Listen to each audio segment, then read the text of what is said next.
The Rose Parade on New Year's Day happens in California. In recent years, there's been an effort to cut emissions, but there is one big hurdle they haven't overcome: the roses. Despite the efforts to electrify more of the parade, growing and shipping 18 million flowers to Pasadena can create a pretty big impact. NBC's climate reporter Chase Kane shows us this isn't exactly an ideal time for them to be growing roses, even in Southern California. Pruning was once a predictable winter ritual at Rose Story Farm, but not anymore. We're starting early because, frankly, after the rain last week and the cold we've had, the roses just don't look good. Danielle Hahn and her family have been growing roses in Southern California for more than 25 years, and doing so successfully enough to earn attention from Martha Stewart. Now we have Danielle and her fantastic catalog of roses, and we can have instant gratification. Yes. But lately, it's gotten a lot tougher. 22, por ahí como 22, 21 años. Últimamente han habido cambios más diferentes que han mirado, y más este año. More frequent and extreme whiplash between hot and cold, wildfires, even mudslides, all evidence of climate change, all making it tougher for farmers. Does that make you think that the future of growing flowers is going to have to be in a greenhouse if climate change is making it too unpredictable? It's possible. I don't want to think that way, because when you grow roses under glass, you cannot get the fragrance that we get out here. I mean, the difference between our roses and a rose that's grown in the greenhouse is the fragrance.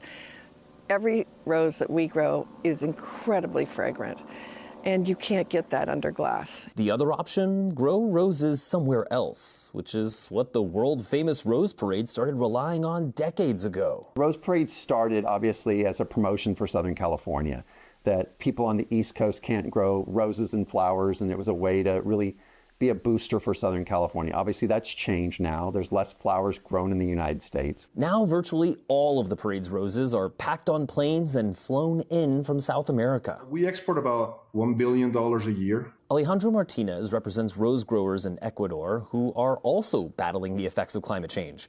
Warmer temperatures prompt rose bushes to grow more stems. You would say that's very good news, but not necessarily that's what happens, because you can actually breed a stem, but it may not bloom, okay? That's the effect of the warming part. And so far, climate change hasn't been an insurmountable hurdle for the parade to march on, but float decorators have started to notice the impacts. Mid-December, I do start getting things that this didn't happen, or this color couldn't come in, or they had a freeze, or something like that. Whatever somebody growing that I need, I'll find them. Since importing flowers increases their carbon footprint, Danielle can't help but wonder if there's a better, more local solution for the Rose Parade in the face of climate change. So if we were going to have a Rose Parade in California that was timed perfectly so that it would be all beautiful local roses, when would that be? May 15th. That's the perfect day. May 15th, yep. Is this why Mother's Day is? Mother's Day, yes. Mother's Day is huge for us. So huge. Put the Rose Parade on Mother's Day. On Mother's Day, yes. Wouldn't that be wonderful? Yeah. In Southern California, I'm National Climate Reporter Chase Kane. He solved it. Solved it. Take Thanks, Mom Chase. to California. Good job. Throw her a parade. May. The Rose Parade is this Wednesday starting at 9 a.m. Mountain Time. You can watch it right here on 9 News.